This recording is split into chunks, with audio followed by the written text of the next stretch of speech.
நம்ம இப்போ எங்கே இருக்கோம்னு பார்க்கலாம் வாங்க. பசும்பால் 100 கிராம், டயமண்ட் கல்கண்டு 125 கிராம், 25 கிராம் விளக்கெண்ணெய். மறந்துட்டியா?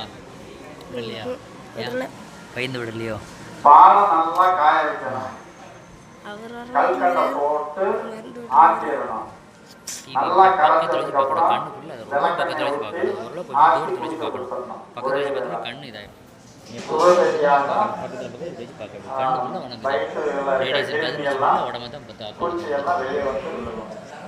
ஆனா நைட்டு வந்து கஞ்சி ஆகாரம் தான் சாப்பிடணும். கூல் ட்ரிங்க்ஸு, ஐஸ்கிரீமு, அரிசி அது மாதிரி எதுவும் சொல்லுவாங்க. சாப்பிடக்கூடாது.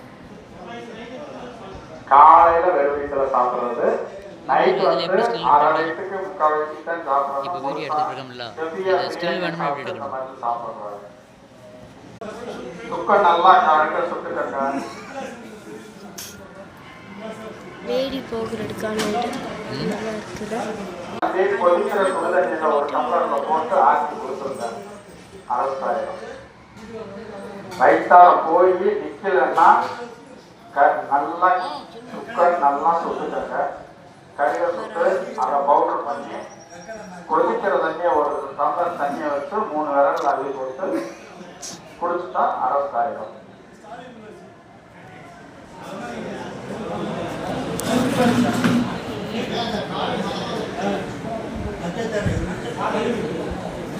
பாவ ஏற்றல் தாங்கயா மதமளப்பு ஐயா, அது ரத்தம் சரியா சர்க்கரை இல்லாமதுனால மதமளப்பு இருக்குங்கய்யா.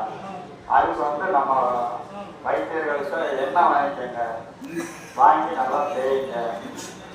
இப்போ நம்ம எல்லாம் நான் செஞ்சு வச்சிருக்கேன் எண்ணெய், காலத்துக்கு 250 ரூபா தான். அந்த எண்ணெயை வாங்கி கொண்டு போய் அடிபட்டதுக்கு போடலாம். மூட்டு வலி, முழங்கால் வலி, கண்ணை தவிர எங்க வலி இருந்தாலும் போடலாம்.